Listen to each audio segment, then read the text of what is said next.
Go for it. Hey, I didn't even hit I just went right live, boys. Right now, I missed our intro. We're just scrapping it. It's a whole new us. No 30-second countdown. No 30-second look. We just get right into the action. Okay. Let's do it. Cool. I mean, this is really going to throw us off. Welcome, everyone. It has been a couple of 3 weeks now, boys, and we've had a chance to get together and chat about Star Wars. And I got to tell you, I'm glad we waited a little bit because some news has boiled up. For a while there, it was not a lot of breaking news, but now we have finally gotten some tidbits. So we're going to talk about quite a bit tonight. We'll let some folks continue to join in. But as we get started today, let's just go around our triangle here and see how everyone's been over the last couple weeks. We'll start with Ben. Ben, what have you been doing? What have you been up to? I see you've got some big videos up on the channel. What have you been watching? Tell us about it. Get us started here. Well, first and foremost, guys, hello there. It's good to see both of you. It's been a while. I'm glad we're sitting down here to talk some serious, heavy Star Wars. So yeah, I've been reaching out to anyone I possibly can to get to interview them and get interesting people on the channel. Just play up, different videos. Sometimes you don't feel like doing something. You just crank out short videos, but then you got to step up your game and make it interesting for the audience. Yeah. So I scored an interview with Steve Perry. We've planned it for over a month. The writer behind, Shadows of the Empire, Let's Star Duology, and other Star Wars work. That one interesting, including that little intro incident I told you guys before we started rolling. That was a lot of fun. Yeah, that was really special, and it was just so nice to feel that that person from a different generation is vibing with you, and you just want to do right by them and by the fans who are going to watch this video. And guys, to be honest with you, as I was recording it, I was thinking to myself, larger YouTube Star Wars channels just ought to do it more, man. Pay respects to the generation that came before. So that was what kind of swirling on my mind. And as we were taking our 3-week break, a lot of news came out. So I'm pretty excited to talk about them. I didn't get the chance to look out the older trailers that came out. So I'm very excited. Okay. What you guys have in mind? Be very exciting. Well, before we pass it over to Jimmy, let me ask you, Ben. I have not had a chance to watch the interview yet. Yeah. How was it? I mean, was everything you hoped? As far as how is it to kind of meet someone who's been out of the game for a little bit? He's so how did he feel about Star Wars today? Does he still interact with the fans? Does he still like to watch the projects? I mean, did you get any of that kind of insight from him? From what I got, the gist of it is that just like any other fan, he likes certain things more than the others, but he also comes from an older generation where, being the professional author that he is, who knows all the ABCs of writing, he doesn't scrutinize every little bit of entertainment the way that we do today. I was like, a good story is a good story. It's really, really surprising and shocking in a way that even a pro would approach it so simply, without so much, looking at the detail and picking everything apart. It was really, really surprising, man. Well, I think you will, once you look at the video, it will be interesting to see a different perspective on how you absorb entertainment. Yeah. Well, very fun. And it is, of course, I think everyone here knows your channel, but if not, folks are watching later or whatever the case may be, it is linked down below, so you can always click that. It's his most recent video, so give it a watch. Go check it out. Jimmy, how are you doing, my man? What's been going on with you? Oh, I moved.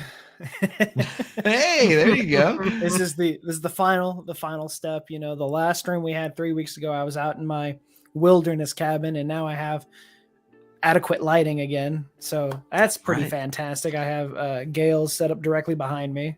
So nice. We kind of liked the woodland look. You were looking really really part of the rebellion. I managed to make it work, but I missed drywall way too much because now I can have everything reflect off of me, and I don't look like I'm sitting. I don't look like I'm sitting in a tunnel somewhere. I've just been working a lot, and I've been pumping out content like the world is ending. Yeah. One thing, I came home one night, I made 5 videos. One thing before we get rolling into the Star Wars stuff, we'll give it about another minute here. I think the 3 of us have all been watching Rings of Power, have enjoyed that. That's something non-Star Wars related that's come out kind of recently, that we spent some time on. So Jimmy and I have made a couple videos on that in our second channel down below. We've had fun talking about it. I think Ben, from what I've seen on Twitter, has enjoyed some of it as well, maybe a little bit so far in our first 3 episodes. So that's been kind of fun. Nice to help we have House of the Dragon, we have Rings of Power. It's kind of helped tide us over because there was a little bit of a lull there, but we are a week away from Andor. And we're going to talk about that towards the end. I do want to talk about more of the breaking kind of news stories because there's been so many. And the one today that's been, in the last 5 or 6 hours now is simply about Rogue Squadron. Now, we talked on this stream, months ago, guys, about how Patty Jenkins had stepped away and they had put the movie kind of on hold. And today it was officially removed from the release calendar. Now, that has got, of course, people thinking, is the film canceled? Is it gone? Is it ever coming back? I don't know what it means. I can tell you that it's delayed. It confirms what we were told earlier, which is the movie is delayed. It's not scheduled for release, I think, in the next 3 years. I think the calendar shows the next 2 or 3 years. And so it's just not going to be there yet. And in fact, the calendar indicated the first Star Wars film we are going to see, Untitled, is going to come out in 2025. So it's going to be another 3 years before we see Star Wars on the big screen. And again, I don't know if we have a lot to talk about because we kind of talked about this when the story first broke. But Rogue Squadron, how do you guys feel? I mean, do you hope this movie still comes out, even though it seems to be having some trouble maybe getting off the ground? Yeah, I mean, I want to see it. It sounds like a cool concept. And I mean, some people made the comparison, and I guess I could kind of see it that, Top Gun came out and was one of the best revenue movies in the past few years. Mm-hmm. So why would Star Wars want to give up on their version of Top Gun? That's fair. But it being removed from the release calendar does not mean it's canceled. Canceled means it's canceled. The movie's not even in development yet. I don't even know if they have a script per se. Because I know there was a lot of issues with Patty Jenkins. Everyone thought that there was, creative differences, so she was let go. No, she's got 2 other movies she's working on right now, the Cleopatra movie and Wonder Woman 3. So I'm sure she's juggling a lot. And I mean, this movie was far from getting into production. It was supposed to come out next Christmas. Sure. So being removed from the calendar just means it's not. They don't have a date. It's not coming soon. That's all. Yeah. And I mean, I think waiting till 2025 until the next movie comes out is fine because you still have all that time to get through the rest of the projects they announced, because there's still several that we have heard nothing about. We still really don't know if Rangers of the New Republic is still going to happen. Still got the Lando series, a droid story. Yeah. We're missing a few. And once they get through all of that, maybe then we'll get Rogue Squadron. I'll put a positive spin on it before I pass it over to Ben. Maybe it's a good thing. Maybe Disney learned about rushing films and they decided, hey, you know what? If we don't have things lined up perfectly, we're going to be patient. We're just going to put it on the back burner and we'll release it another time. That's my positive spin on it. Ben, how do you feel? Are you still excited? Do you hope this movie gets made? Do you think it's ever going to get made? Where's your mind at?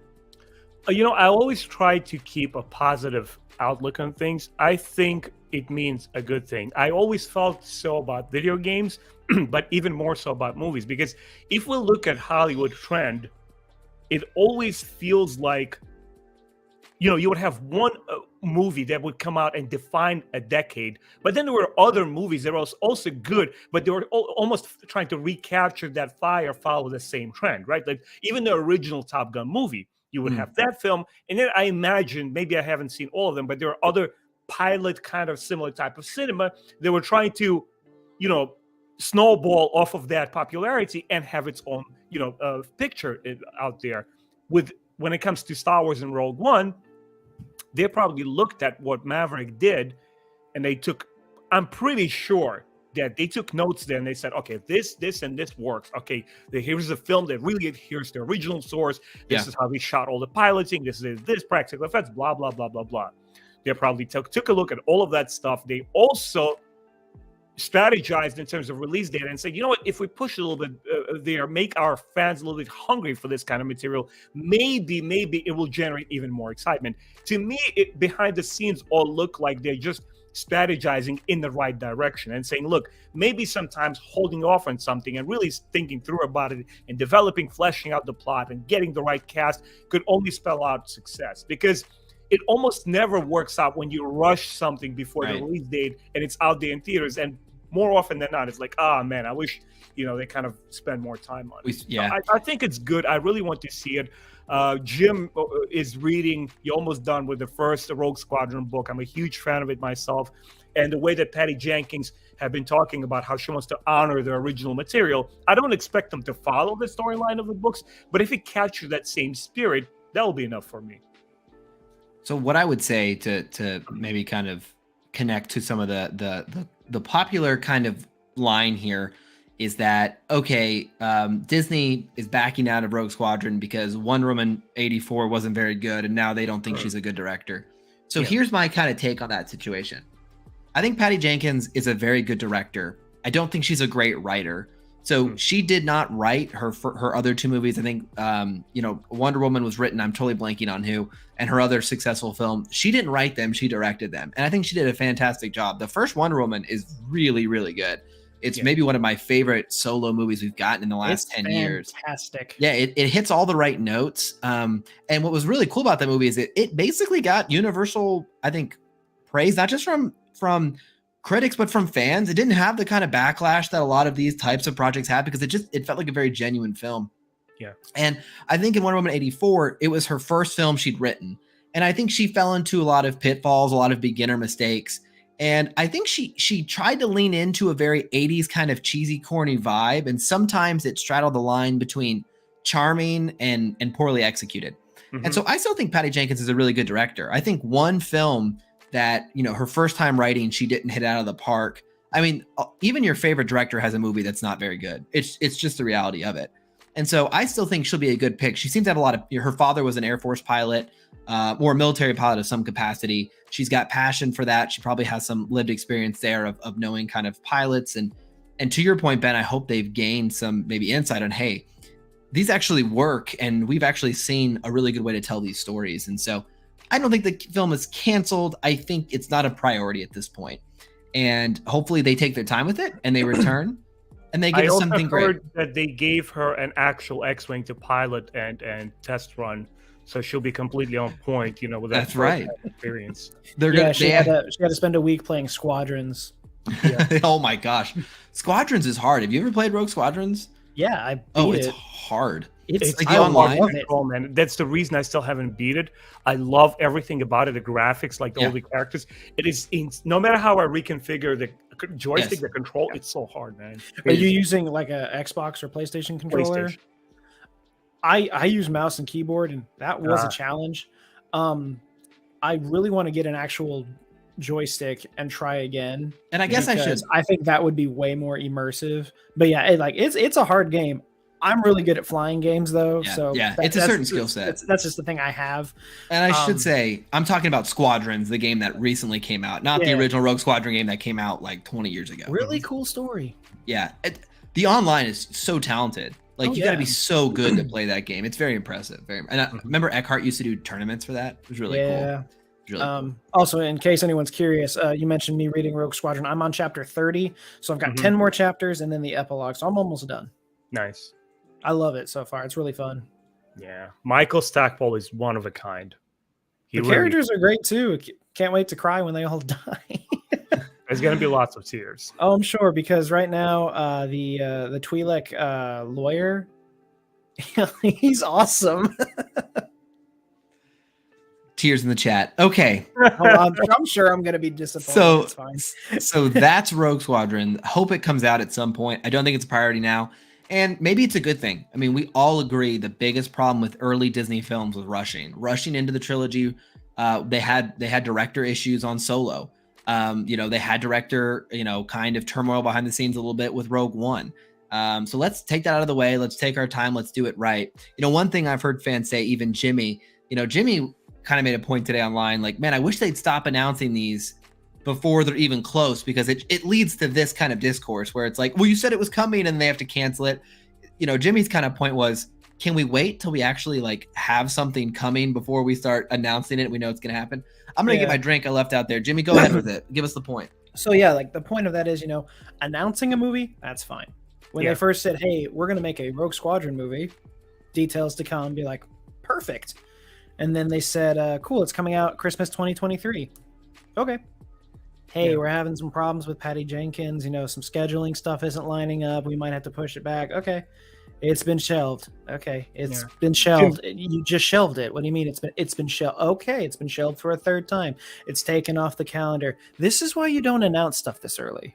Jim, Now- have you noticed who has been paying attention? Not the film studios, but the gaming studios like Square Enix. They finally started announcing games which are like half away from release date, and people are like going crazy with it, right?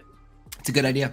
Lucasfilm needs to learn from the catastrophe that was waiting like 12 years for Final Fantasy 15. A game that had pre-development in like 1998, as I've come to learn, because apparently, I don't know how true this is, but the original Versus 13, the original title, the story of that game was apparently one of the contenders for what was going to be Final Fantasy 7 at the time.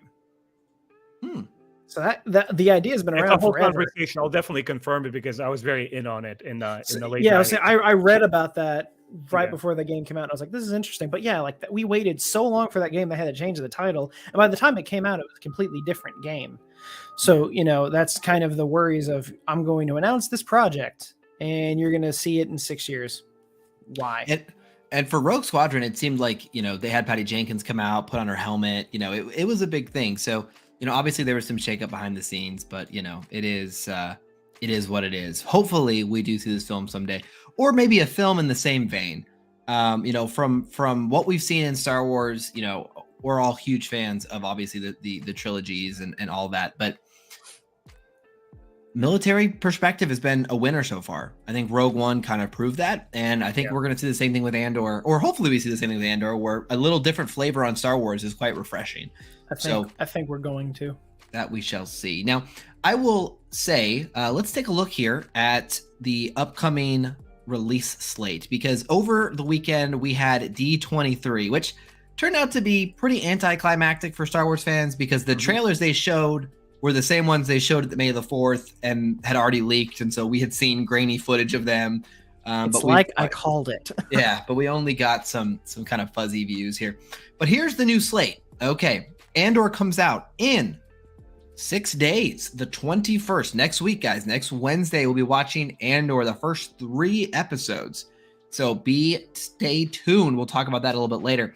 Now, Tales of the Jedi comes out October 26th. We got our first trailer, and it's phenomenal. Maybe we'll watch it here in a second. We'll talk about that shortly. The Bad Batch was delayed. Season 2 pushed out to January 4th. Now, I'm going to talk about this for just a second. I actually think this is actually a good move. I wanted it to come out, as soon as possible because we're all big Bad Batch fans here. But it was going to run parallel with Andor. And, it could have been a lot, especially for us to make content about, watch them both. I mean, I'd have been happy to do it. But on this hand, instead, for the new year, we're rewarded with a whole new, I'm sure, another 20 episodes. And if you guys remember, Bad Batch ran a long time, about 20 weeks, I feel like. It's about 20 weeks. And so we get to start the new year off with just some fantastic animated Star Wars once a week. I think that's really exciting. But of course, it's unfortunate. Bad Batch Season 1, that started May 4th, right? That's right. Mm-hmm. And it ran, I think, all the way till like September. Yeah. Mm-hmm. It ran a long time. And I really liked spending time in that world. And it's really nice, especially in those 30-minute bursts. It's like a little taste of Star Wars every week that I really like. Reviews were so easy. There you go. Now, Mandalorian Season 3 comes out in February. Unannounced date, but February. So we're going to have Bad Batch and Mandalorian running in parallel now, I'm sure. Yep.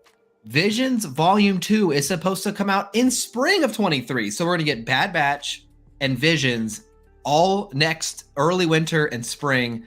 I mean, those are some of my favorite projects when they came out back in 2021. Visions and Bad Batch won that year for me.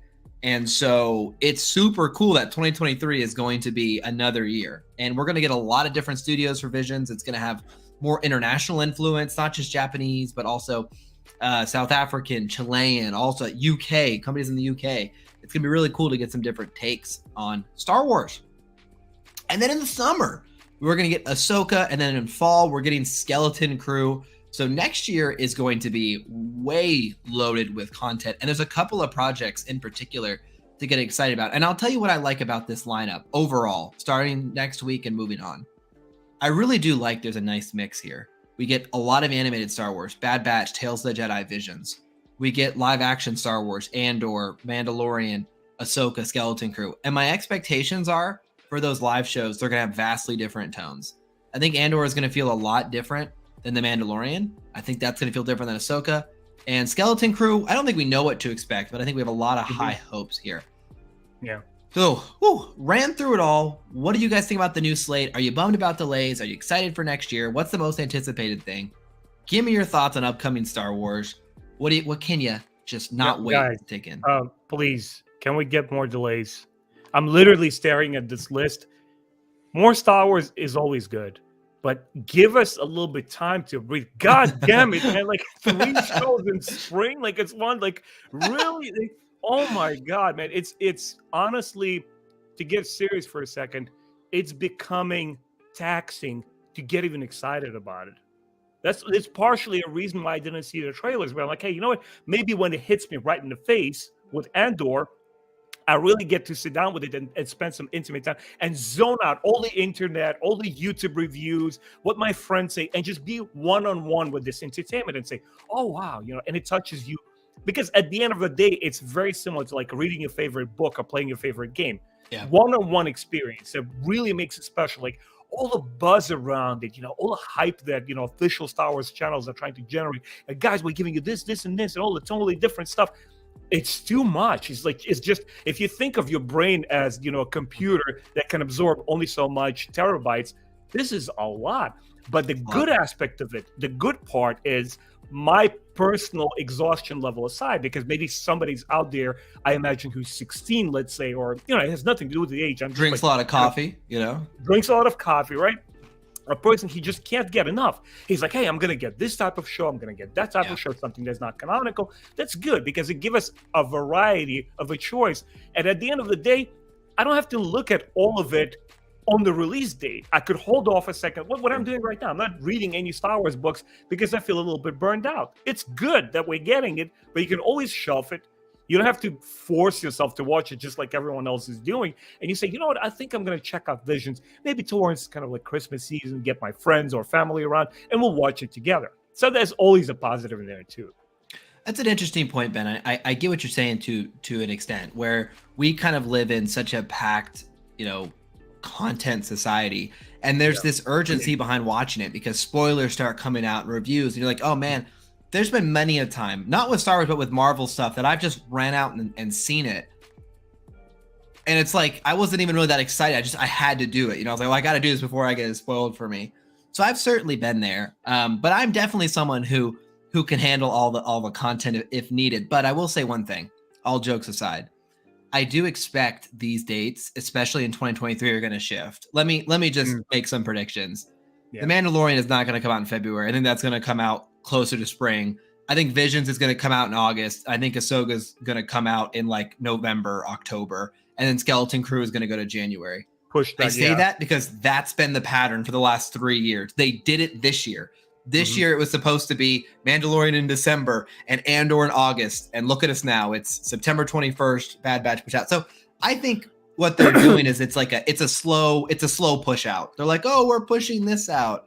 Remind me to make note to clip this for when it happens. You heard it here first. Yeah.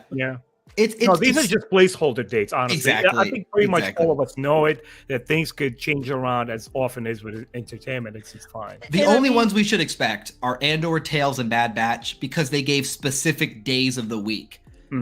Even though Andor did that and still pushed themselves out in August. But the other ones that just say spring and fall, that is such a vague, time window. Go ahead, Jimmy. Hit us home. I mean, the thing with that is like, it's frustrating. I can't even be mad at it because we all do kind of the same thing with anything. Like Josh, you and I, we're like, we want to hit this subscriber count by this month or by this time next year. And then it may not happen and we just push it off again, like that happens. Obviously, apples to oranges, sure. But I get the concept. It's like, hey, we want to try to have this ready by this time. It would make sense. But, you give yourself a margin for error saying, okay, it's not going to work here. We're going to push it and we'll still be fine. You also don't want the perception of the audience to be that you don't want to push everything back at one time, because then the audience is like, oh man, they have nothing. So they're like, so give them a couple things. Give us give us Tales of the Jedi, give us Andor, and then push stuff back, because it's like you've kind of fed them, and then you can delay them. I spend a lot of time in the trenches of Facebook comments because I feel like hurting myself like that. And a lot of people are upset that the Bad Batch got moved, and reasonably so. But a lot of them, we love it. It goes way into the conspiracy of obviously it's not ready if they're pushing it or this, that, and I'm like, that doesn't have to be the definitive answer. It could very well. I'm pretty sure they sat there and realized, we kind of did just overlap 3 shows at once. We might want to space this out. Guys, can I hit you with some boomer stuff? Yeah, I suppose. Me in the A's as a kid, it was really, really refreshing and exciting to learn about a new movie. The only way to learn about a new upcoming movie, when you went to the movie theaters to check out what's new, and buying tickets right there, the booth on the spot. Like, I remember when Bram Stoker's Dracula came out in 1992. And as we're buying tickets for that, there's a poster for another movie, which is coming out a half a year from now. So like, let's say like Christmas season.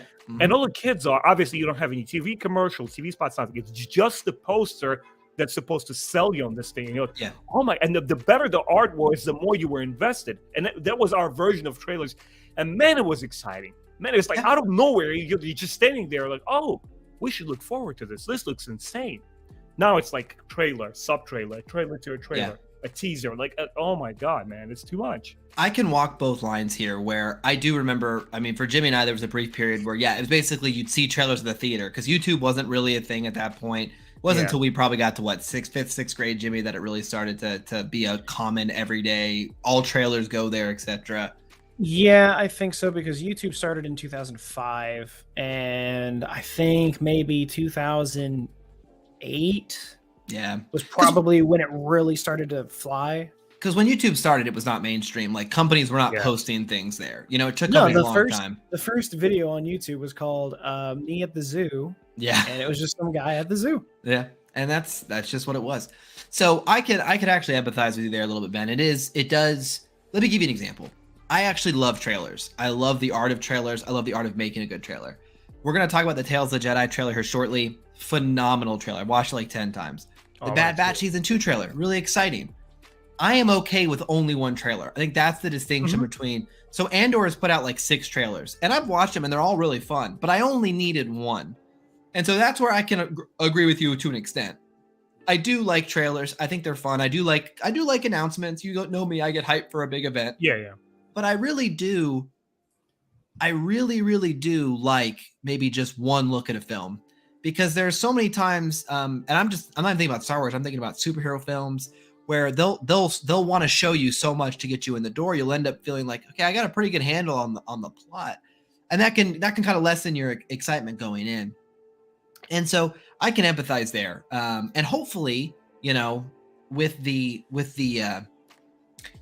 with any good project, the marketing doesn't overshadow or oversell or mislead, right? Yeah. And so I think right now, if the less trailers, the better, but I'd at least like one really good one.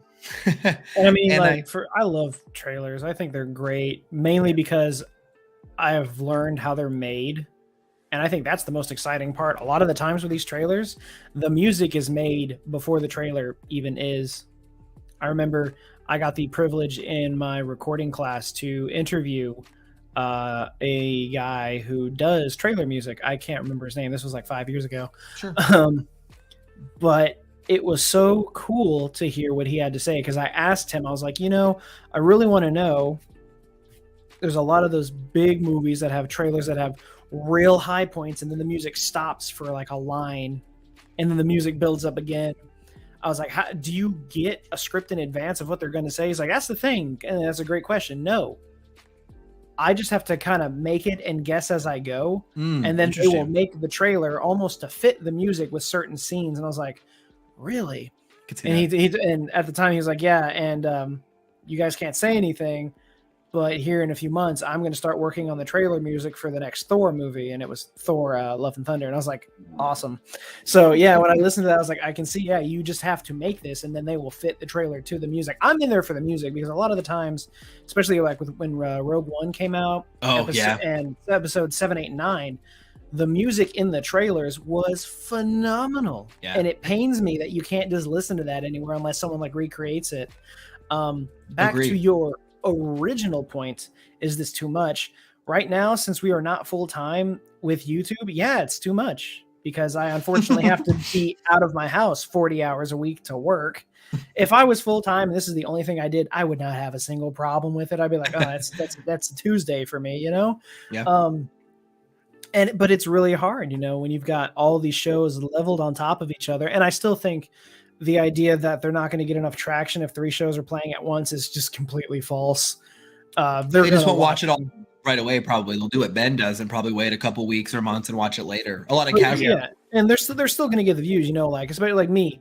All these shows come out at once. You bet I'm going to sit down and watch all 3 of them back to back to back. That's not a problem for me. I understand there are people that even diehard fans that like can only take so much at a time. Like I get that, but I don't see the issue with them releasing so many shows at the same time, unless you're in the position like us where we want to make content on this, but I'm stuck at work. I will put maybe a final point on it. If you want to have any insight on these release schedules, it's purely for streaming platforms based on how long they can keep you subscribed. They want to make sure that you're subscribed and they're constantly dripping you out content, so you have to stay engaged. They don't want to have a show come out in a month because then you only have to stay subscribed for a month. 1 month, you pay $7, you move on, right? If you just want to watch Kenobi. They're designed in a way to have releases cross months, so you have to pay multiple months of subscriptions, and they try to stack. So Rings of Power comes out on Amazon, and do you know what just launched tonight? The first game of Thursday Night Football, which Amazon bought the rights to. So it's streaming on Prime. So they're hitting you with Rings of Power. Now it's football season. So they try to do those handoffs where you're constantly having a motivation to pay for their platforms. And if there's ever a lull, they're afraid viewers will cancel. They're afraid viewers will go, nah, I know personally, many of my friends who, you know, before Stranger Things, the most recent season of Stranger Things came out and Sandman came out, a lot of my friends had canceled their Netflix subscription. Like, nah, until, you know, Stranger Things comes back, I'm not paying for it. And, you know, these companies are terrified of that, so they constantly want to have something coming. Oh, I got to stay up subscribed for the next Star Wars show. That's just how they're designed. I really don't like binge culture. Like everyone's like, why do you release it once a week? Yeah. Put it all out at once. I'm like, I don't like binge. Yeah, this is terrible. Yeah, that's how everything's gonna get spoiled for you. There's like you can't feel the emotional weight because you got to jump to the next episode. You can't like absorb it for a day. In a way, it almost reflects the popcorn blockbuster Hollywood cinema, where the industry of filmmaking begins to dictate what the artistic vision is going to look like. And this is something that George was talking about when he was wrestling, literally fighting to make the original Star Wars film. This is what Coppola was talking about. Well, all of these big industrial corporate executives were buying out film studios like by a dozen, and they were beginning to dictate what the art form is going to look like, and it's never a good thing. And this is what I'm also seeing, guys, on par with something that is good, like, you know, the House of the Dragon, the Lord of the Rings. You also see parallels to that, a lot of filler. And just to fill all of that space, and for people to say, well, I get to see a horror show now. They also threw an anime there, like the Castlevania anime, which to me personally was hugely disappointing. It's just a conveyor belt. Yeah, I did not like it at all. And all of it feels like it's just like lip service to the potential fan base. If they see Alucard, they're going to love it. I'm like, oh, man. I miss the spirit of where somebody just completely goes in bold into the, you know, into this stratosphere and says, I'm going to make this kind of movie. And this is what Joker, for example, felt to me. Yeah, like, I agree with swimming against the current. Yeah, and it got a lot of articles written about it before it came out about how it could be dangerous and all that. Yeah, definitely. And the one thing I'll say about like Joker's an example of a film where I left and I was like, that was a really good movie that doesn't make you feel good watching it. Like you don't feel good. The emotions it elicits are different, equally visceral. But they're not like, oh man, that was hilarious. Like that was awesome. It's a whole different spectrum of like, oh wow, that's really dark, or oh wow, that really does make you think about how folks get lost in the system or how folks can quit. It's just very unsettling. But but definitely wasn't made, and it still made $1 billion, but it was not made like for the mainstream audience in mind. I think the issue there is something I would say Joker is the exception, not the rule. Agree. And because I mean, what's his name? Daniel Day-Lewis or no, the director. Of Joker? Yeah. David. It's Phillips. It's Todd Phillips. Oh, Todd Phillips. I don't know who I'm thinking of then. I think I was thinking of David Ayer, but he basically took the money and then lied to Warner Brothers about what he was making, and that's how he got away with it. Yeah. And it's really hard to judge, like you said, Ben, with Castlevania, it's really hard to judge on if they're making it to appease a certain audience, or if someone is coming in and saying, I have this revolutionary idea, and it just doesn't land with some people. It's really hard to figure that part out. Yeah. But then, by the miracle of the intentions of the filmmaker, or by the way that the audience receives it, you either have a special film on your hand, or you have something that just fades into obscurity, and it just becomes special. It's you can't, like you said, you can't guess it, but through some kind of strange alchemical process, it becomes a trendsetter. Yeah. Maybe it wasn't the original intent. I'm pretty sure George Lucas didn't intend Star Wars to be the biggest film in the world. Yet he did not. Right? And it became a cultural phenomenon. Yeah, it's true. It's kind of a perfect lightning in a bottle situation. Yeah. Okay, well, transitioning to trailers, 3 of them came out. One for Andor, which I watched. It was good. It actually almost showed nothing new, which is good because I didn't want to see anything new. I recall one new scene, and it was a TIE fighter. And there were 2 other trailers for upcoming releases, Tales of the Jedi and The Mandalorian Season 3. Now, Ben has not seen either of these trailers. Ben, do you want to wait and react to these on your own channel? No, okay. Really. Okay. Not Well, before really. we watch it, because I'll pull Tales of the Jedi up. It's only 1 minute 45 seconds, and I want to watch that one again because I love it. But something fascinating happened. Let me just show you guys this before this Ben really surprised me, and Jimmy and I talked about this. This is something quite interesting. I think you'll get a kick out of this, Ben. So this is the Mandalorian Season 3 trailer, and I don't know how big it is for the viewers or for you guys, but the view count is 3.4 million views. Pretty good, right? Pretty good. Tales of the Jedi, 4.4 million views. All of the hype that I saw online was for Tales of the Jedi. I did reactions to both. My Tales of the Jedi reaction got probably double, triple the views. And on the official Star Wars page, Tales of the Jedi got 1 million more views than The Mandalorian. Now, you could say, well, that's because Tales of the Jedi, we've never seen it before. We've seen a bunch of Mandalorian. It's not as hype. And that's partially true. But it also, to me, speaks to the power of Star Wars animation, something we had a whole stream about months back, how good animated Star Wars is. And a trailer for 6 episodes of like 10-minute shorts is crushing right now in excitement. The probably most mainstream popular, one of the top sci-fi mainstream projects out there right now with Mandalorian. And what's funny is I think the Mandalorian trailer was actually pretty good. It set the tone. It looked fun, but Tales of the Jedi really got people excited. And I thought that was just fascinating. I mean, what do you think about that, Ben? Is that fun to you a little bit that the kind of short animated, Star Wars might be taking a little bit of the fan excitement over maybe the little more commercialized Mandalorian? I definitely do, because Visions just set such an amazing precedent where they infused that spirit of innovation and daring and being these kind of like filmmaker kind of like attitude where I'm just going to be bold. I'm going to make something that is not made for social platform to calculate algorithms for ultimate viewership. It's just something so playful and had so much energy, because I think they approached the project in a very special way, but just sourcing it out and just waiting for these studios to cook something up on their own terms. Same is happening here. But guys, I'm crazy, or maybe, just maybe, there is a part of fandom which is kind of like harkening back from Star Wars Legends.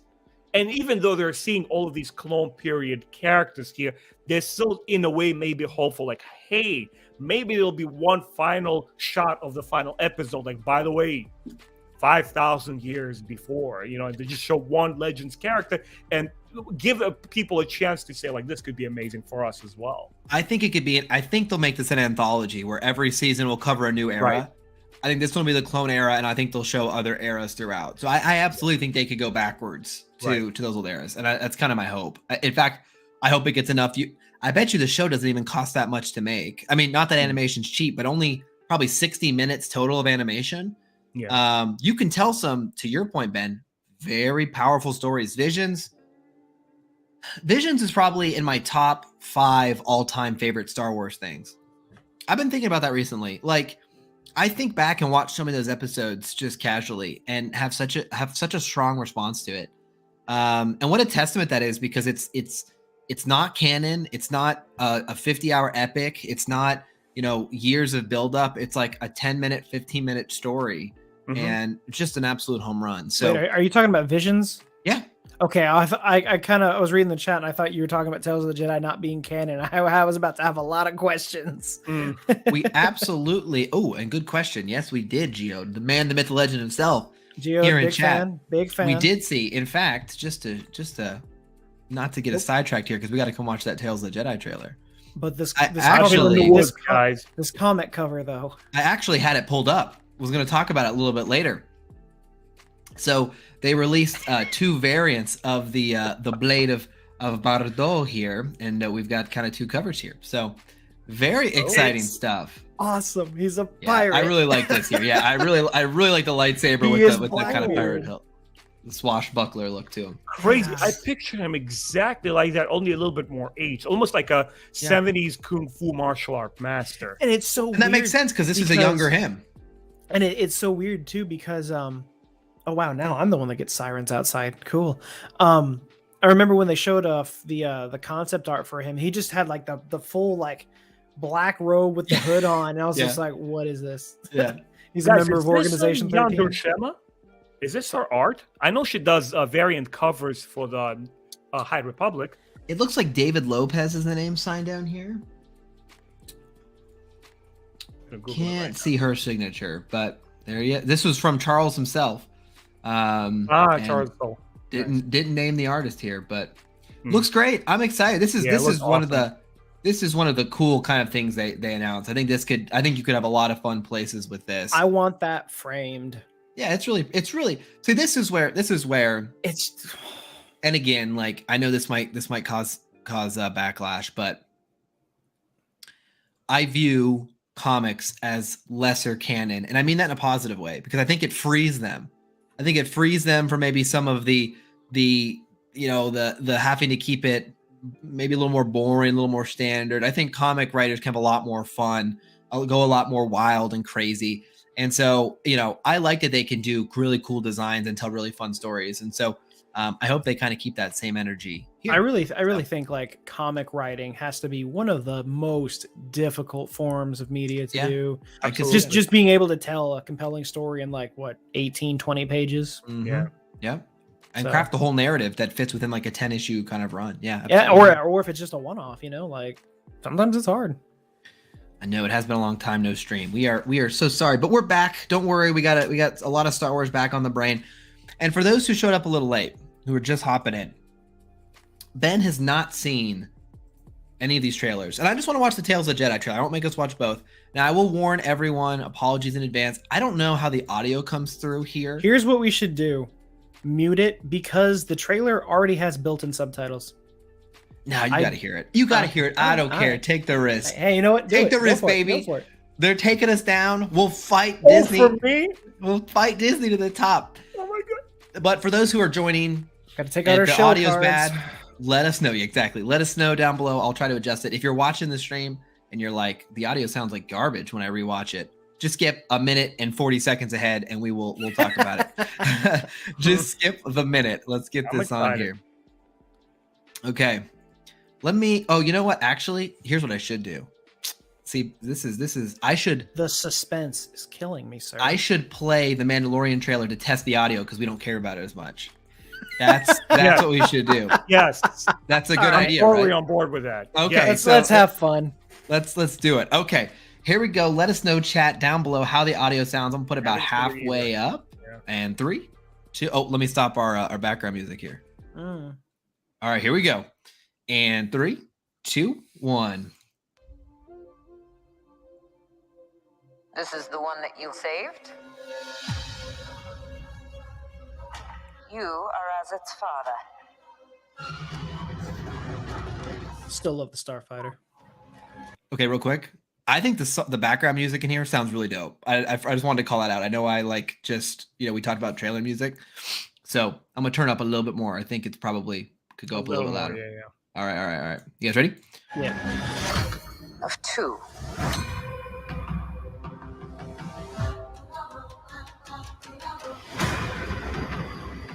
But you have removed your helmet. Then you are a Mandalorian. No more.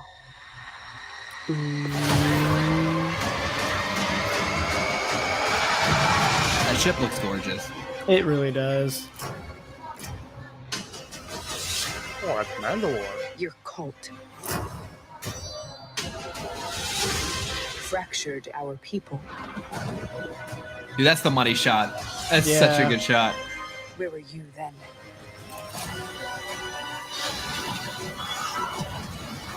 Ooh. Did you think your dad was the only Mandalorian?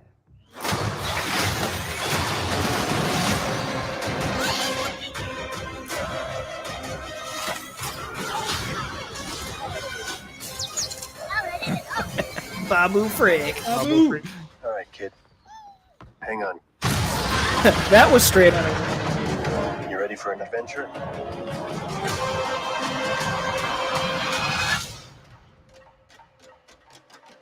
Pretty cool trailer. How did it sound I for you was guys? like- Could you also- hear it, Claire? Could you hear it well, Ben? Yeah. A little kind of muted a little bit. Okay, I could turn it up a little bit. Yeah. I think it's probably the best Mandalorian trailer we've gotten, funny enough. I know I just said I got no hype, but I think it's a really good trailer. Like, it's a really cool, there's some really It is cool a good shots in trailer. there. Yeah. Mhm. It's a really cool trailer. Okay, I will turn it up a little bit louder for Tales of the Jedi. There's a lot of good shots in there, to GFET's point. When they come on Mandalore and you see It's just gone. it's just gone, and here's Kyle Katarn's picture of the comparison, right? This is it from the clone. Oh, sorry, my bad. Sorry. Right. False alarm.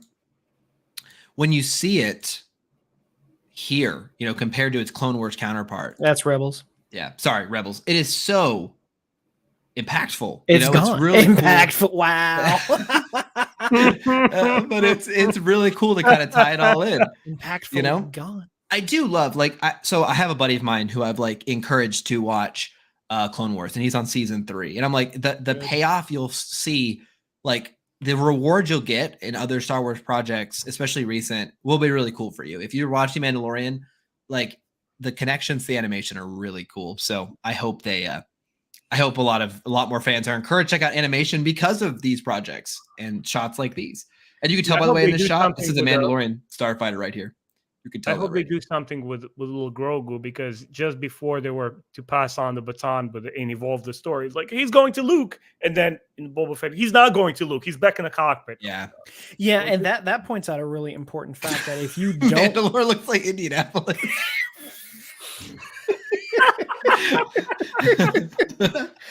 Oof. That's cold. I've been to Indianapolis. It's a Detroit, nice city. I've been several times. It's a nice city. Oh, that's funny. But I'm pretty sure they're not gonna try to previously with us. If you haven't watched at least those 3 episodes of the Book of Boba Fett, you've missed a lot. Yeah, you have missed a lot. I'm just saying, if he spends another season alongside Grogu, then we really are not going anywhere. I don't care about how many Mandalorians you jam back into the show.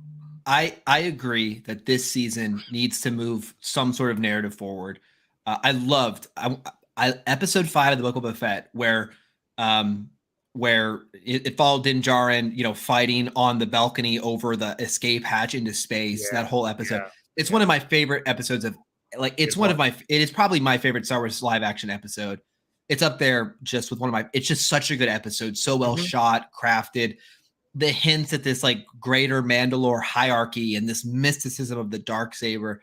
It's so just engrossing. It's so beautiful. And the station they're on, that's almost like a halo ring where it's just it's just visually so appealing. So, and then at the end, taking the Naboo starfighter and having almost a pod racer-esque scene. It's just such a fun, beautiful episode. And so I really hope the Mandalorian season 3 takes the character somewhere, because to Ben's point, there was this whole arc about what do we do with Grogu? Okay, he's a Jedi, and he made his decision in Book of Boba Fett, like, no, I'm going to stay with you. Okay, let's put that to rest. The driver can no longer be, what do I do with Grogu? Like, there has to be something for our character to grow with, right?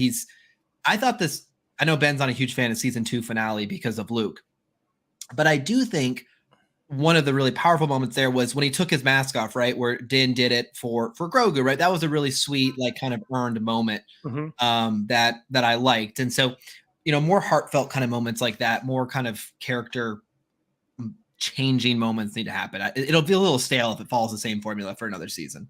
Yeah. And like, I don't know. I'm ready for season 4 of The Mandalorian, because like I don't care about this Mandalorian arc at all. No, Jimmy's wrong.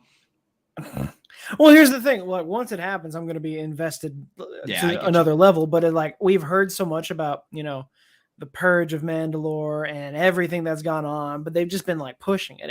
I'm like, can we get there already? Jim, I think it's a little too late, because if we were to go by the promise of the show as a whole, of Jon Favreau saying all new show, all new cast, no cameos, it is already deviating from the path because of what popularity of characters like Luke do to the show, because of people want to see.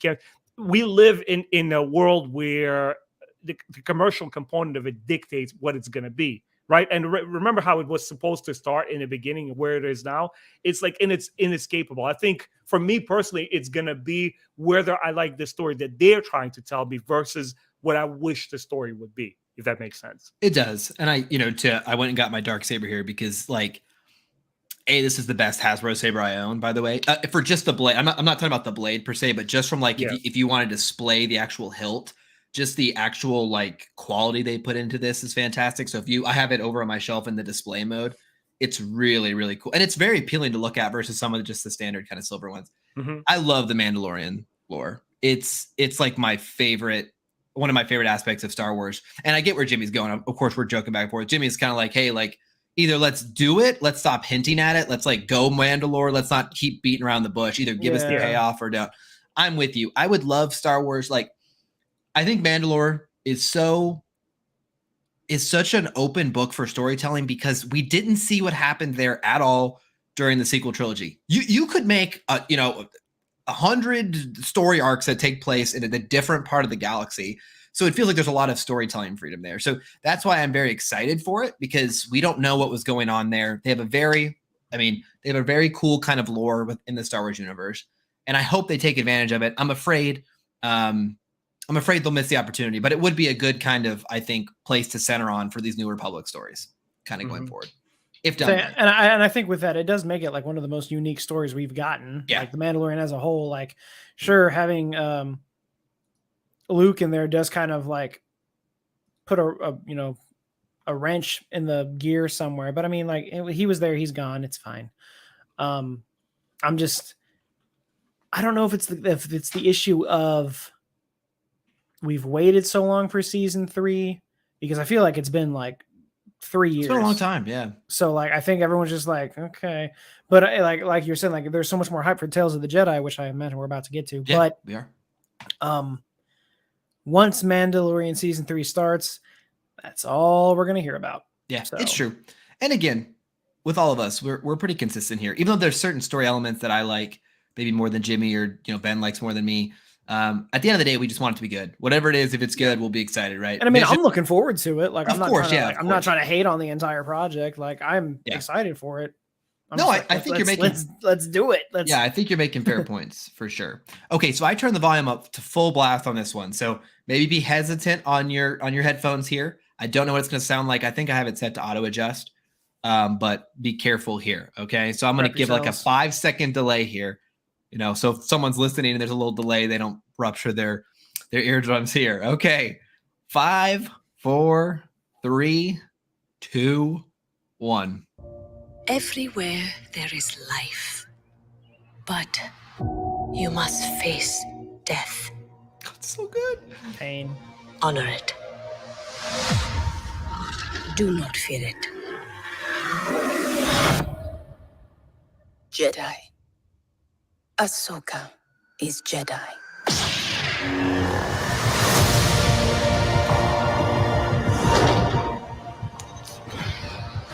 The best way I can protect you is to teach you how to protect yourself. Master Dooku. I want to bring peace and order to the galaxy. Master. Stop! It is the only way you will truly have victory. My Padawan. Again. Again.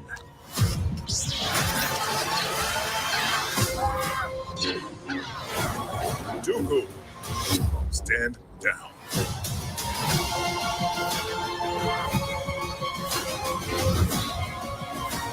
I'm tired of fighting. I've been warning them about the coming darkness. Let's hope all that training pays off.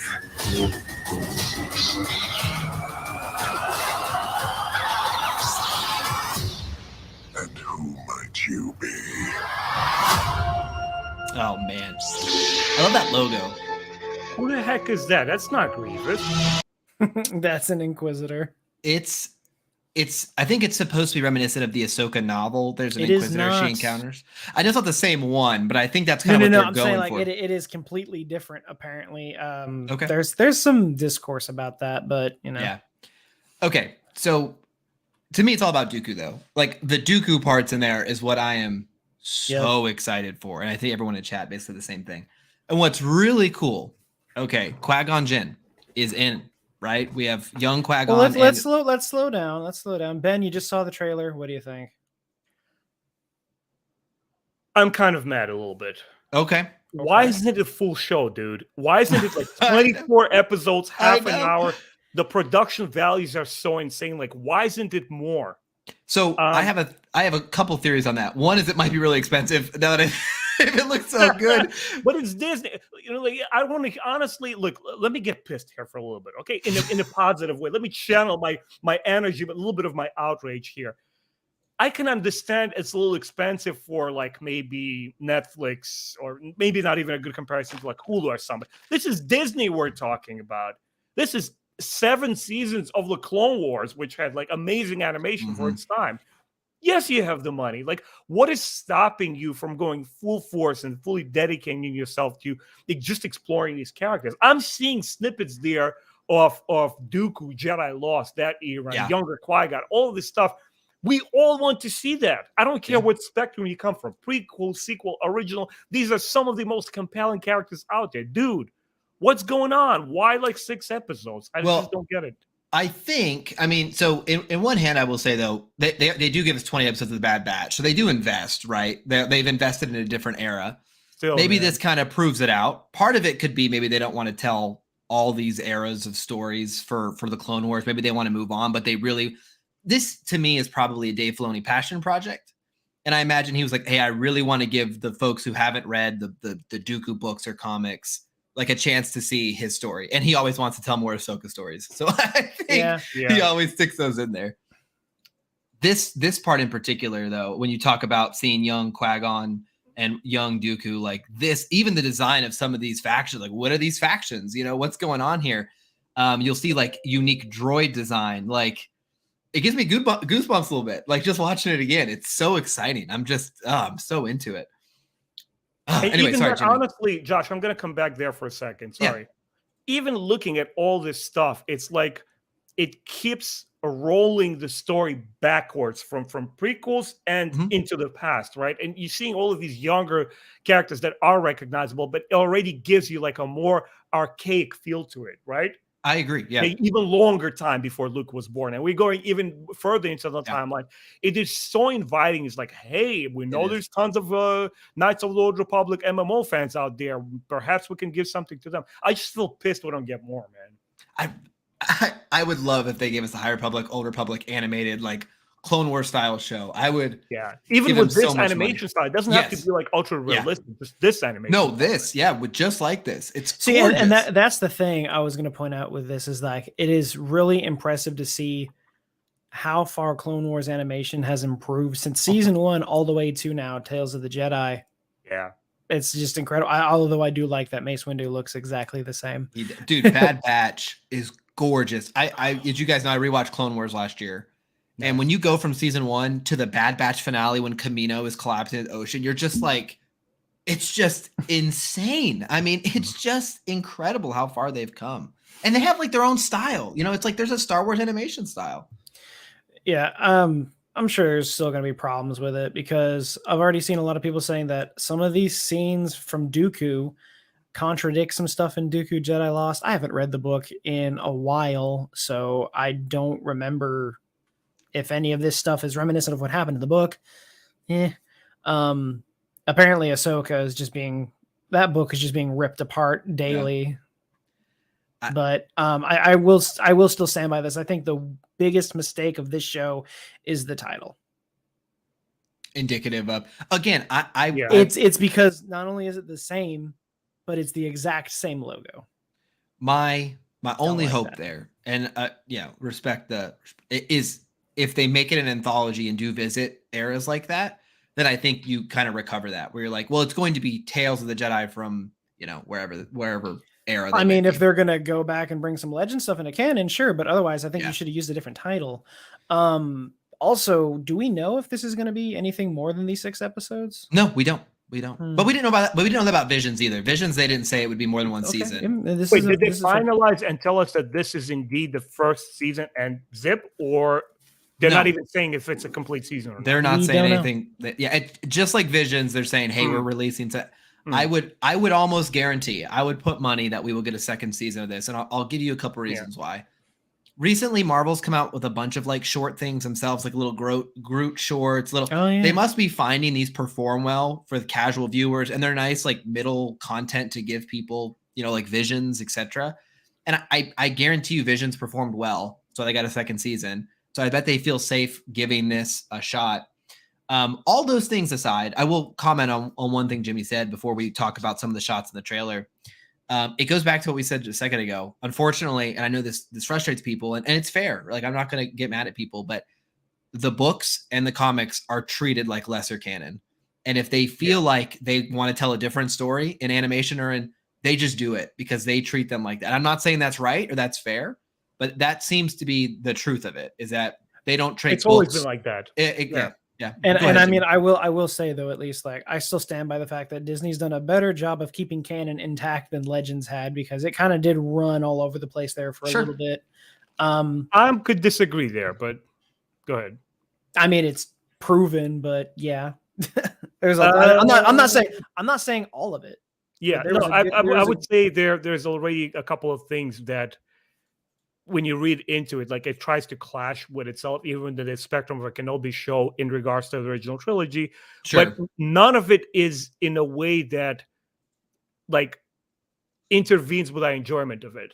It's if you can buy Kenobi show on its own merit, and it's like, I can see how it fits into the thing. Like one thing I never understood why fans make it a focal point of a good show or bad show, of how integrated it is. Like they always make run-on mistakes, especially when you bring into the conversation there's multiple creators working on it at the same time. You're gonna have run-ons.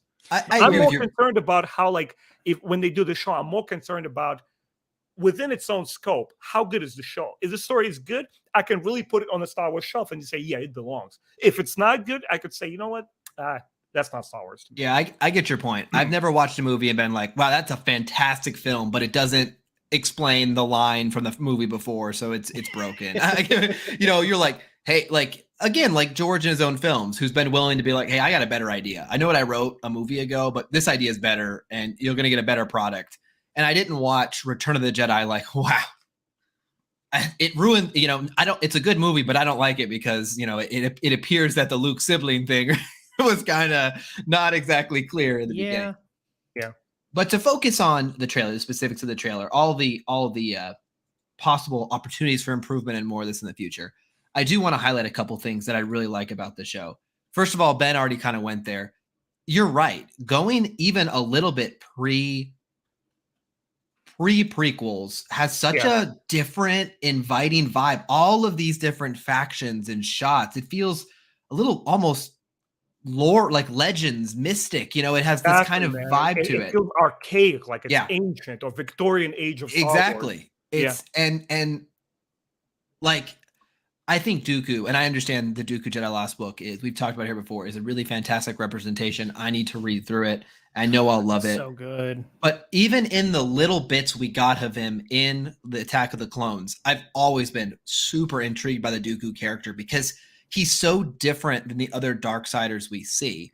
His conversation with Kenobi, I think, is so good when he's sitting there hanging and he's almost like this gentleman Sith. You know what I mean? It's very like he's making interesting points and he's being very respectful. And it's almost like he has a certain, I don't know, just air about him that other characters don't. And so to see how he was like as a Jedi, even though there's books out there that explain it, for those casual fans who don't even know who Cavan Scott is, they're going to watch this for the first time. And I think they're going to see, and I really hope they tell a compelling tale of how Dooku who could go astray, right? How he could go astray, what led him to that. And I hope it's not this simple, well, he's too angry, he's a bad guy. I hope they give you some interesting moral quandaries that he felt like he came up against that led him down this path. I mean, Jedi Lost was, in my 20 plus years of like reading EU, one of the most just surreal, completely surreal experiences. It was just blew my mind off.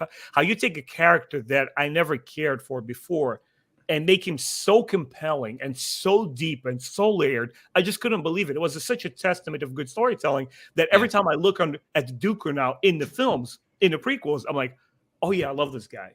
He became this thing through a book to me, and they could reprise it. He already feels that, like you mentioned, Josh, that regalness about him, that very special charisma that separates him from the rest of the Jedi. Yeah, and it makes it so interesting when we go through the. There's I can't remember what it was. There's an episode of Clone Wars where I think it was either Obi-Wan or Anakin, but they're like going through like this weird like hypnotism phase where they're like, what could have been, and like Qui-Gon's still alive and Dooku's a Jedi, and I'm like, that would have been an interesting take. But yeah, what is it that got us to where we are? Like, what is the turning point for Dooku? Because we know he walks away. Yeah. But it's just because he disagrees with the council. Yeah, it's. Oh man, I am so like again. I get there's a lot in this trailer that gets me. The first one is Ahsoka being at Padme's funeral. Let me find that. That's a shot I just passed, I think. I have another point there actually as well. Yeah. So the opening shot, they recreate Revenge of the Sith funeral, which is really cool. Dang it, I missed it again by like a second. I will say that so having her at the funeral, like pain. Makes sense too. It makes sense she'd have been there. But that was for the first takeaway. But I think the biggest thing is we are finally getting Yaddle. Oh yeah, where was that? It's Yaddle. That's toward the end. Right. We get Yaddle versus Dooku, right? Yeah. What connects Ahsoka and Dooku specifically? I think they just wanted to tell those two stories. How about you, Josh? Here's my guess. I think Jimmy's right, but let me put a spin on it. Yeah. They're going to tell the story of two Jedi who left the Order and what led them to that. Ahsoka left the Order because the Council made a judgment against her, and Dooku did something, so they both didn't believe the Council was doing the right thing, and they both left. Now, one went to the dark side and one stayed fighting for the light, and I think that's why they picked those two stories. If that's the case, if they wanted to go tell the story of Ulick Keldroma, they did not only justify the two characters for me, like make them stronger, why Ahsoka would leave the Order, why Dooku would leave the Order. For me personally, it took a major flaw from Star Wars prequels, aside from the fact what George's original intent is, just as I personally saw as a huge flaw, how the Jedi were portrayed. They're taking a spin on it, and here's an ideal example where expanded universe takes that and makes it something that was a weakness into a strength. Yes. If you indeed are willing to accept the fact that the Jedi were these pompous, self-absorbed freaks who just kidnapped newborn babies, tear them from their families just to train them to be these dogmatic warriors of light or something like that, then yeah, you take somebody who's a compelling like Dooku, who is seasoned enough, who sacrificed for the Order enough and who saw all of its flaws. And when the real turmoil was coming, the upheaval, he was trying to warn them, and nobody was listening to warning signs. It's like, guys, you know what? Screw you. I'm out of here. Once again, I'm telling you, when you read something like Dooku Jedi Lost, it recontextualizes the entire prequel trilogy for me. It makes it so much more engaging, and that's why I want more of the shows like this. And I think, to stick with what you're saying, Ben, like, what the Clone Wars did a fantastic job of, what some of these novels have done, what this show's doing, it's like it's showing the consequences of their actions. Like the Jedi, you see how people could become disillusioned. You see how even Anakin's story to a certain extent is basically the failure of the Jedi, right? It's the failure of the Jedi to give him the love and support and the training he needs. There's like a lot of videos how, Anakin, his path to the dark side was only natural based on the circumstances he was put in, right? Yeah. Born in slavery, purchased, left his mother behind, felt guilt, went to get his mother. His mother died. He failed, never strong enough. He falls in love. It's banned from the Jedi, right? He becomes consumed with fear of losing this person he loved, like he lost his mother. And the Jedi constantly took the wrong steps, right, around Anakin because they were obsessed with him being this child of promise, this child of power, right? And then you see Ahsoka, who became disillusioned because the Jedi were not keepers of peace. They were constantly finding themselves allied in war and distrusting of her, even though she'd given them no reason to. And then Dooku, who felt that all of these things, it's like you see the ripple effects and the consequences. And I think that's really mature. And it's one of the reasons I love the prequel era, right? It's the good guys don't win. The good guys got too big for their own britches, right? And these are the ripple effects. And so I'm so excited about this. And I it's not a great shot because it goes so quick, but this shot is like straight Attack of the Clones ending with the color scheme and Duke. It's that's crazy. because it's the same spot, and that's what I'm so excited for, because I think we're finally going to figure out what happened to Yaddle, because it's been speculated already from the screenshots, but it looks like Yaddle finds the secret hiding place of Dooku and Palpatine, and she's like a throwaway character that could become interesting. Exactly. Yes. I mean, I know she had a bigger role in some of the junior novels, and like it got pretty insane. Like she blew herself up to save Anakin. It was wild. Man. Yeah, she like literally jumped in between her and she jumps between Anakin and someone else and like catches a bomb with her body. I'm like, whoa, that's intense. But so like I'm curious about, because she's shown up in some of the most recent High Republic novels and some other canon material. So like she's there. I'd like to know why. So I've focused on Dooku, and I'll say one more comment. Qui-Gon Jinn. You'll get a kick out of this, Ben. There'll be an older version of Qui-Gon Jinn who's voiced by Liam Neeson, and the younger version that you see here on screen is voiced by his son. So they brought those guys in for the project, which is really cool. I think that's really amazing. And I gotta say, the reason I'm gonna probably not talk about Ahsoka as much is simply we've gotten a lot of Ahsoka animation right now. They're gonna take her back. We're gonna get little baby Ahsoka, which could be very fun, mainly to see the culture. Here we see a real kind of woodland influence. So that could be really fun to see the Torgrutas kind of in more of a natural space there, right? But and I kind of want to see a lot more of that too, because I know there is a point. I don't know if it's the entire planet, but I know a lot of the Togruta people were put into slavery. So like, I wonder if it's before that. I want to know like what their culture was like before they ended up going into slavery along with the Twi'leks.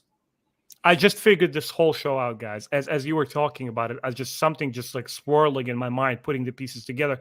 I know exactly the purpose behind this show. It's a freaking placeholder / commercial for the next animated show that will find a way into the prequel era just on the strength of the Clone Wars show. To this day, I think it's the most Emmy award-winning and nominated Star Wars show today. I can see that.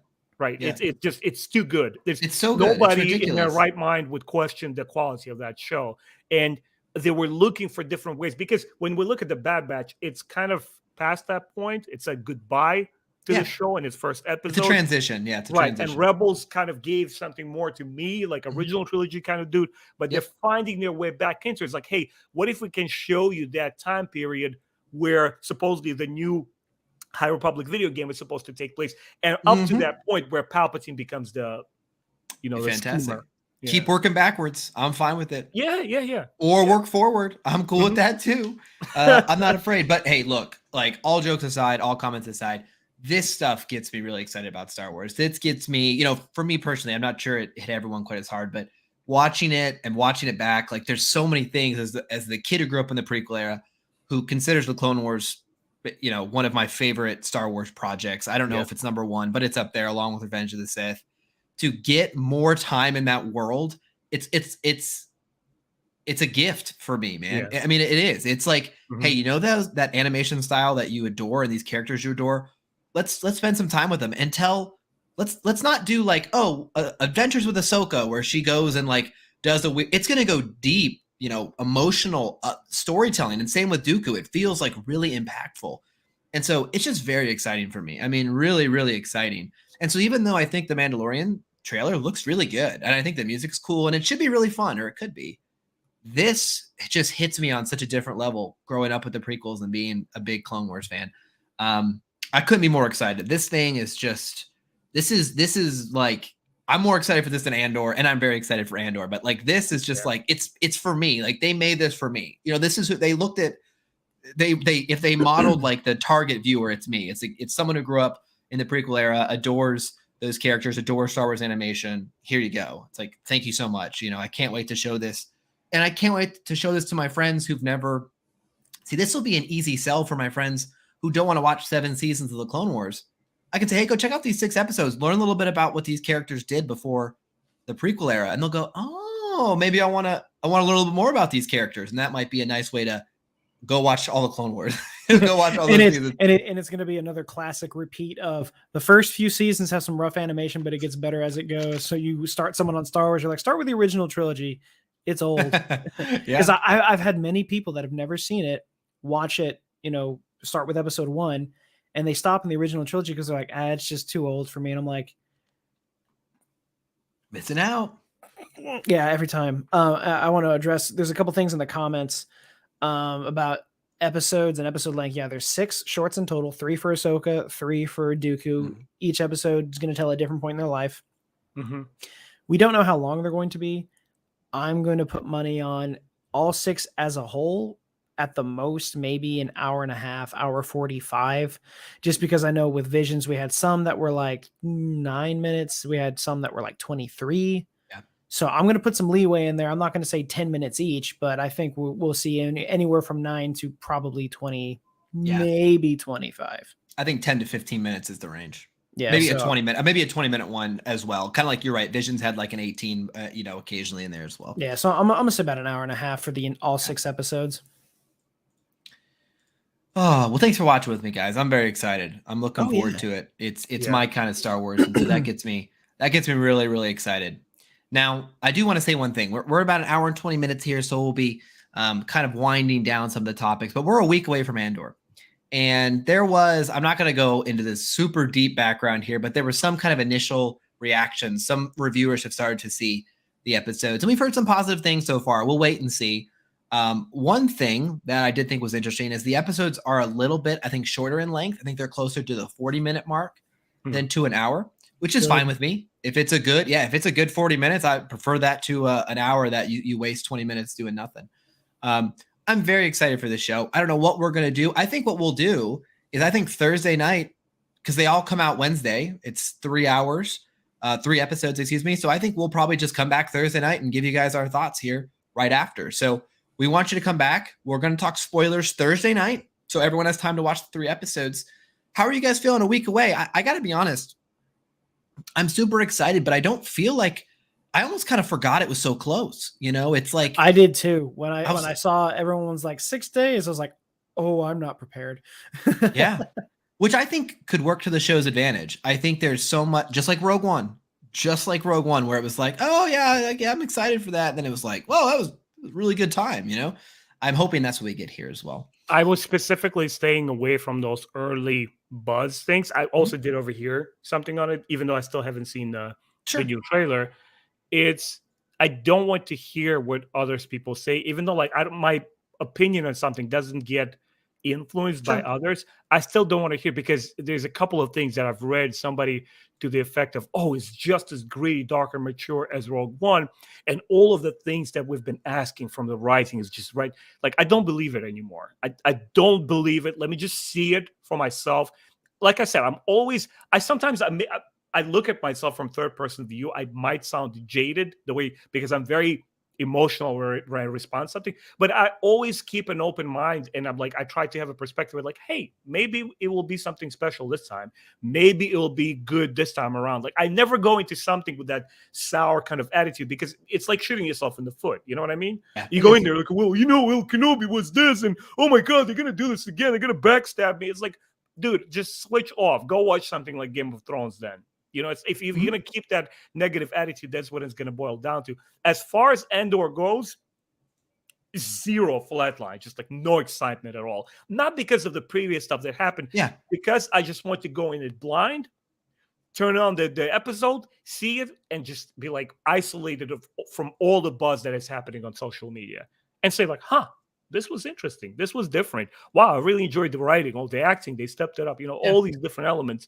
Just see it without the influence, the noise, taxing, without the just noise. Being influenced by like, oh my God, now I have to review this, like without all of that jazz. Yeah, I've found that does make it like, I know where you're going with it, because I do find like, we talked about Rings of Power. Like, I was really excited for the show. I watched it. I was like, oh man, I'm really, especially the first two episodes. I was like, man, I'm really vibing with this. Mm-hmm. And then you go online, you get kind of smacked with all of the conversation. And what really bothers me about it, it's like, I'm not even going to talk about the specifics. I just mean, it really starts to, wrongly, it starts to impact my enjoyment of watching the show. Because then I feel like I have to defend liking the show. Like, I have to, defend myself and make I have to defend the show, because it feels like, it's so present, all the conversation. And you're just like, man, it shouldn't be this much work to just like. And everyone is something. An expert. You don't get it. Yeah, everyone is an expert. It's exhausting a little bit, and it does start to pull away from the enjoyment, because then what starts to happen to me? I'll watch an episode or a movie or whatever, and I'll start to be like, oh, I bet they're gonna rip that line. Oh man, I bet they're gonna complain about that. And it's like I start watching to defend the show, or even to rip it. Maybe I don't want to like it. Maybe I'm against it. Then I start like. I don't watch it from like a, hey, I just want to, do I like this? I just watch it from like a, ooh, what are people going to say about that? Or, ooh, and I find myself doing that sometimes. So I can definitely, get where you're coming from. It's just hard with today's kind of access to opinions, access to feedback and all of that. And I give it out. I give my opinion too. So I'm part of it. Right. It is sometimes good to just maybe cut off what people are saying, watch it, and then say, okay, well, I'm glad I didn't know that everyone was ripping it, because I really liked it. I thought it was good. But if everyone's telling you it's garbage and you go watch it, you're going to be looking for, where's the garbage? Yeah. If people tell you it's going to win the Oscars, you're like, okay, I'm looking for these mind-bending performances. Expectations can really impact your experience. It's true. And that was a very interesting thing. I remember a couple of years ago, I think like 2019, beginning of 2020, when the Oscars was coming out, my roommate and I watched all of the films that were nominated for Best Picture to see why they were nominated. And let me tell you, there were some really good ones, but there were some I was like, why was this nominated? Yeah. Like the one I questioned was Ford versus Ferrari. Like, great movie. I wasn't sure of the reasoning. It did win for like best sound engineering, which made a lot of sense. Yeah, there's the technical aspect. Yeah, there's some stuff, but I was just like, or in my case, guys, it's after watching those 2 episodes of the Lord of the Rings, and not that I just found them spotless, cleanness, amazing episodes, but I generally had just good time with it. Me and my younger brother, which we often disagree. And there's one prominent Russian YouTuber, this older guy who was known for translating films back in the day. He does his very, very thorough, and I would say very well-reasoned argument, how he reviews shows and movies. And man, he was just ripping these 2 episodes. A person whose opinion I find authoritative, because I trust him, I believe him, right? And he comes in off the left field. I'm like, you know what? I'm just going to mute this one out. Like, I don't want to hear it. I respect the guy still just because he disagrees with me, I'm not going to jump the gun. Yeah. You know what? Let me just enjoy my little outlet here, finish the season, and then come back and try to see what the heck did you find wrong with it, you know? Yeah, and I had a very similar experience because Jeremy Johns is my guy. Like, he's the best reviewer on YouTube. He reviewed the first 2 episodes, and I thought he was just really harsh. In particular, his criticism was kind of like, it was boring. And that really bummed me out because I'm like, what really bummed me out is, as someone who reads very long fantasy, I was telling Jimmy, like, this show, and we're only 3 episodes in. Let me just say that. I'm not saying it's the best thing ever, but it reminds me a lot of reading a fantasy novel where it's doing a lot of setting. There's no like crazy plot immediately driving us forward. It's a lot of like, look at the various cultures, look at the various things that are going on. Look at the history. Let's start interacting with the characters in the world. And what does that mean? Like, it's slower, I guess, but I don't know. The alternative is like House of the Dragon, which everyone loves, and I'm enjoying it. Golly, I skip 3 years every episode. You know, I'm like, oh, can we slow down? Can we slow down? Like, I'm just ripping through this, you know? Yeah. And so, but I just had to say, like you did, I just like, yeah, you know what? I disagree with him on this. I'm just not gonna. I'll come back another time. Yeah. I'm enjoying it. And there's time and place for argument. There's a time and place for discourse. And let's say you, I, and Jimmy to sit down. Well, like, Jimmy, hey, you know what? Kenobi, the ending, because just it meant all these things to me. It's really great. And then I sit down, like, guys, really? Did you see this? There's a time and place for this kind of talk. I think it's very healthy for all of us, even amongst friends, to unplug, go do your thing, and reconnect later on and say, like, let's take a breather here. Give me your thoughts now. Yeah, it's better when it's not fresh, I think, as well, because the kind of passion of it goes away a little bit. Say, but like specifically, with Rings of Power, like every single review I watched, they're like, it's very slow. And then when I watched it, I was like, what are you talking about? Yeah, it's just funny. It's very I think what bothers me, and this is just humans, it's just how we are. We go into projects oftentimes with opinions kind of made, and we look for things to justify them. We've already kind of decided, the show is going to do A, B, and C, whatever the show is. I don't care what. And so we go in and we look to make that true. Anytime it validates our opinion, we highlight it. We say, this is what I was talking about. I knew it was going to do this. And it's just so easy to do that, I think, today with social media and everything. Yeah. So long story short, Andor comes out in a week. Enjoy it. Watch it. Don't be consumed with what other people think. If you watch it and you hate it, that's okay. You know, that's fine. If you watch it and you love it, that's great too. Try to disconnect a little bit before going in. And maybe that will, I think, again, some of the best film experiences or TV show experiences I've watched is when I watch something I know like nothing about. And it's like, I feel like I'm making a real opinion because I have no prior knowledge of what I'm watching. Yeah. And so I don't feel influenced, and that can be really fun. So, that'll be a challenge for myself. Avoid the pre-buzz hype or negativity and just see what I think. And I think, one final thought, and I'll pass it around for you guys for closing. I get one thing it's okay if you're in the minority when it comes to something. If you like something and everyone else hates it, I feel a need to want to defend it. I want to be like, no, but at the end of the day, it's okay. It's okay to be someone who loves, Rings of Power if no one else does. I'll be the one guy who likes it, and say, hey, I really enjoyed it. And I guess it's just me, it is what it is. And I have to tell myself that sometimes, I don't have to defend every opinion I have to the death. I could just say, you know what, I like it. And it's, I'm sorry others don't. And that's okay. So, something I need to work on. And I think we all can. Jimmy, closing thoughts tonight. Anything else you want to call out before we give this a little bit of a rest? I will say I have no excitement for Andor, which means I'm probably going to really love it. That's how that works. I'm excited to watch it, but I'm not like, I need it now. If anything, I'm like, I got Rings of Power in an hour and a half, baby. That's true. Yeah, it is. That's really where I'm at right now. But I will say my closing thought is that the High Republic is coming up real soon. Yeah. Real soon. And I read the first story from Star Wars Insider.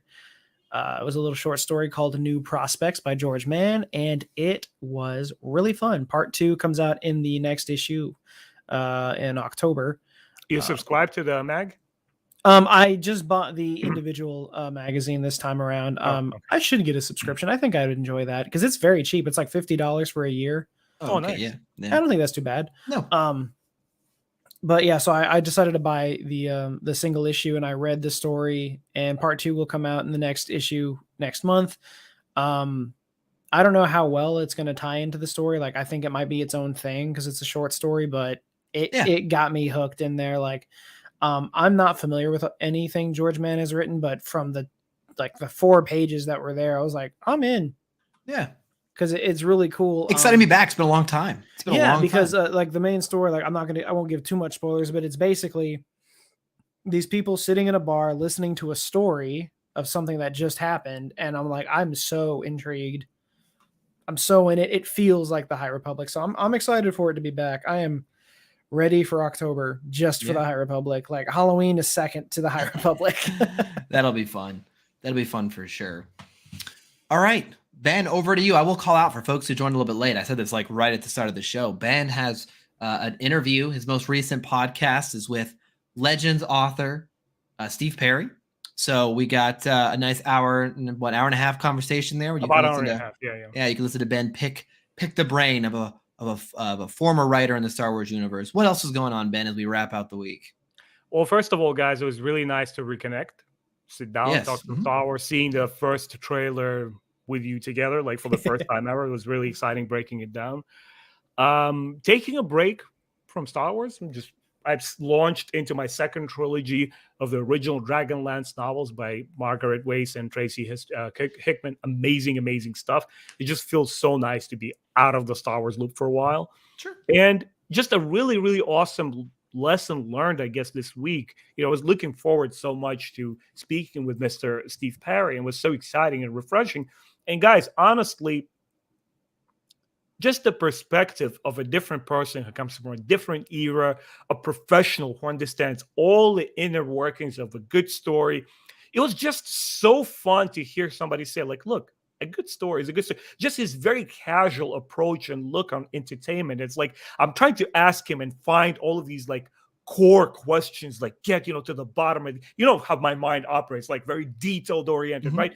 And he, every time, very like eloquently, he just brings it all home in a very nice and simple package, the way that he answers questions. And the lessons was just, hey, at the end of the day, fans are here to be entertained. At the end of the day, it's just all opinion. Some people will like what you write, some people won't. A lot of the stuff depends not on what the professional peer critic review, but what your fans enjoy. Even during my conversation with Kenneth Flint, where we talk about the heart of the Jedi, it's the same way. It was almost like, in a way, almost disappointing for me because I wanted to all these juicy details. He's like, no, it's just a good story. It's a good story. I think it's a lesson that all of us can learn going into all of this stuff, like, the House of the Dragon, Lord of the Rings. Just be mindful that it's a great time to be a fan, and it's so fascinating and amazing to have content at all that people 20, 30 years ago couldn't even fathom. And you guys, you have all access to this now. And if you personally feel burdened or oversaturated, just plug out. Go outside. Do something else. Yeah. We're lucky in a lot of ways. Yes. We're very lucky. Exactly. Be gracious. Be grateful for that. It's a lot of people take it for granted. Yeah. True. Yeah. Very true. Well, boys, you hit it on the head, Mr. Timeline. It was good to be back. It's been a while. We'll be back next Thursday to talk Andor. All of our thoughts. We will be ready to talk spoilers with you guys. So make sure you watch it before next Thursday night. If you can't, that's all right. You can watch the live stream. It'll be up on YouTube after the fact. And we are excited. So until then, thanks, guys. Welcome back. Star Wars is here. Let's get rolling. See you guys again very soon.